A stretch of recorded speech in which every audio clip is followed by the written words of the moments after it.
काम से हुआ है जन्म, दो विपरीत कामों के मिलन पर तुम्हारा जीवन खड़ा है।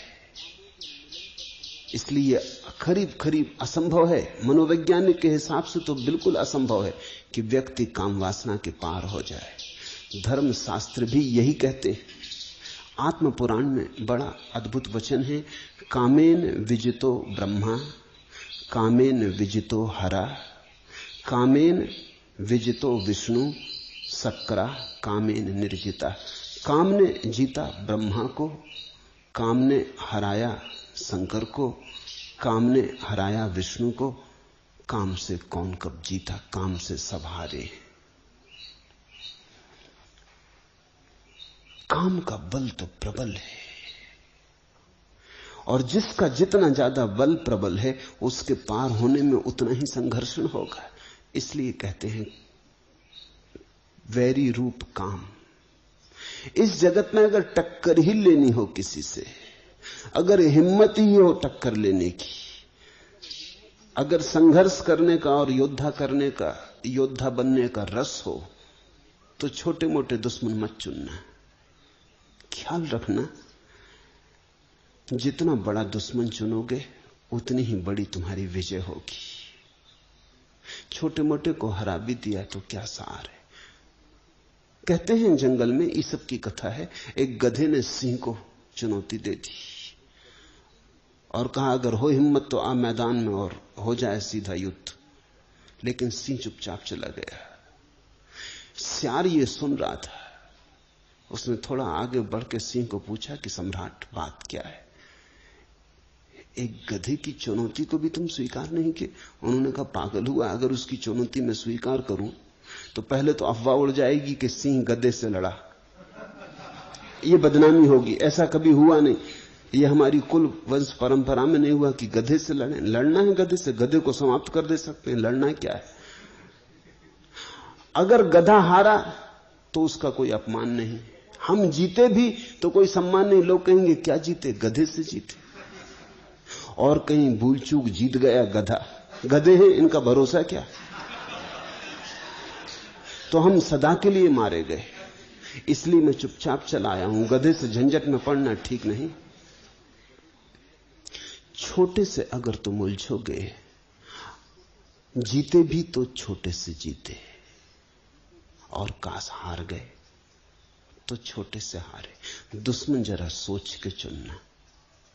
मित्र तो कोई भी चल जाएगा, शत्रु जरा सोच के चुनना। शत्रु जरा बड़ा चुनना, क्योंकि चुनौती, संघर्षण तुम्हें अवसर देगा तुम्हारे अपने आत्मविकास का। तो जो बाहर की चीजों से लड़ते रहते हैं वो अगर जीत भी जाएं तो चीजों से ही जीतते हैं। सिकंदर हो कि तैमूर लंग हो कि नादिर शाह हो कि नेपोलियन हो, फैलाने विस्तार सारे जगत पर अपना, तो भी वस्तुओं पर ही विस्तार फैलता है। इसलिए इस देश में हमने उनको सम्मान दिया जिन्होंने अपने को जीता। सबको भी जिन्होंने जीता उन्हें भी हमने वैसा आदर नहीं दिया। हमने आदर उन्हें दिया जिन्होंने स्वयं को जीता, क्योंकि स्वयं को जीतने का एक ही उपाय है, और वो है काम ऊर्जा से अतिक्रमण हो जाना, काम ऊर्जा के पार हो जाना। काम ऊर्जा के पार होने का अर्थ है अपने जन्म से मुक्त हो जाना, अपने जीवन से मुक्त हो जाना, अपनी मृत्यु से मुक्त हो जाना। काम ऊर्जा ने तुम्हें जन्म दिया, और काम ऊर्जा की उत्फुल्लता ही तुम्हारी जवानी है, तुम्हारा जीवन है।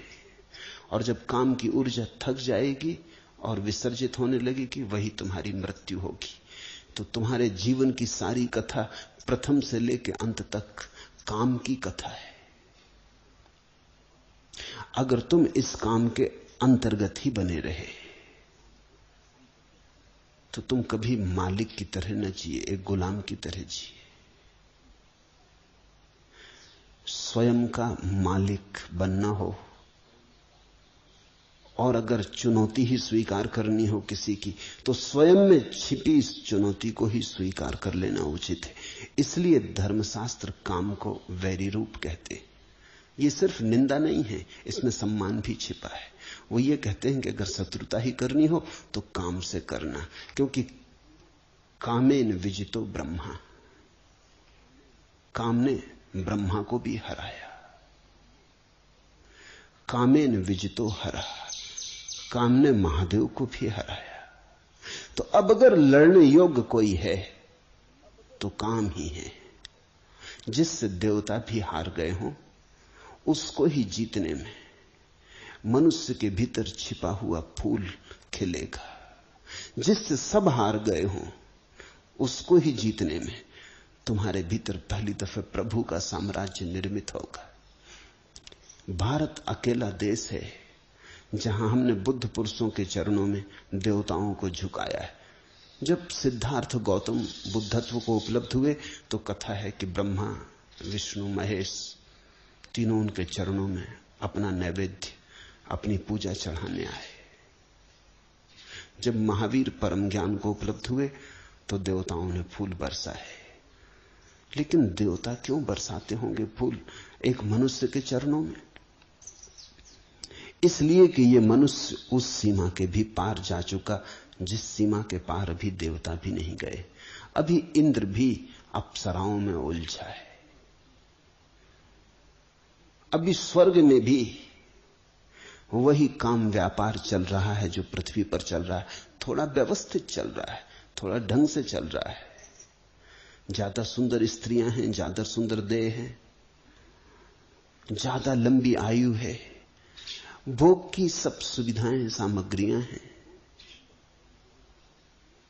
जो हमने स्वर्ग में देवताओं के लिए व्यवस्था की है, वही व्यवस्था विज्ञान आदमी के लिए पृथ्वी पर कर देने की कोशिश कर रहा है। मैंने तो सुना है एक आदमी मरा और स्वर्ग पहुंचा तो वो बड़ा हैरान हुआ। वहां उसने देखा कि कुछ लोग जंजीरों से बंधे, स्वर्ग में जंजीरों से बंधे।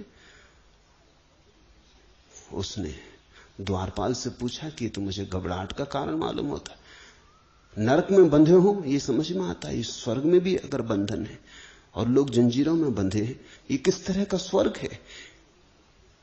वो द्वारपाल हंसने लगा। उसने कहा ये अमरीकी है, ये जब से आए तब से ये धुन लगाए कि हमें अमेरिका वापस जाना है, यहां से तो वहीं बेहतर था।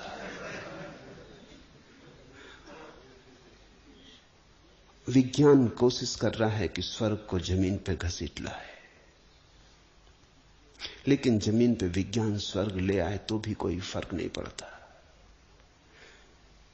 तुम्हारी काम वासना को कितनी ही तृप्ति की सुविधा जुटा दी जाए, तृप्ति नहीं होगी, क्योंकि काम वासना का स्वभाव अतृप्ति है। जो मिल जाता है उससे ही अतृप्ति हो जाती है, जो नहीं मिला उसी में रस होता है।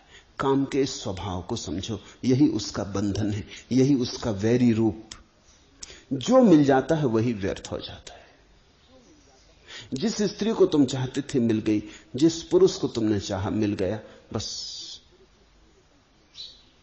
तत्क्षण तुम किसी और की चाह में लग गए। बायरन अंग्रेजी का कवि हुआ, उसका अनेक स्त्रियों से संबंध था, सुंदर पुरुष था, प्रतिभाशाली पुरुष था, और महीने 2 महीने से ज्यादा उसका संबंध नहीं चलता था। लेकिन एक स्त्री ने उसे बिल्कुल मजबूर कर दिया विवाह करने को। उसने कहा विवाह नहीं किया तो हाथ भी नहीं छूऊंगी, और वो दीवाना हो गया उसे अपने करीब लेने को। आखिर विवाह के लिए राजी होना पड़ा। जब वो विवाह हो गया और चर्च से बायरन उतरता था अपनी नई विवाहित पत्नी का हाथ पकड़े हुए, सीढ़ियां पार कर रहा था, ठिठक के खड़ा हो गया।